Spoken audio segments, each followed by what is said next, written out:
పలికెడది భాగవతమట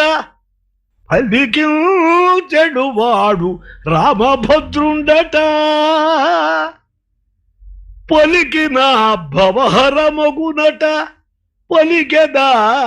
వేరొండు గాథ పలుకగనేలా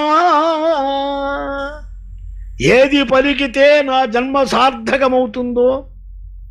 ఏది పలికించేవాడు పరమాత్మ భాగవతం భగవంతుడే పలికించాలే మనుష్యుడెవడు పలకలేడు ఎందుకని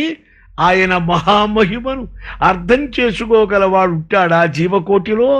ఎవడైనా అర్థమైందంటే అది భగవదనుగ్రహమే పలికెడది భాగవతమట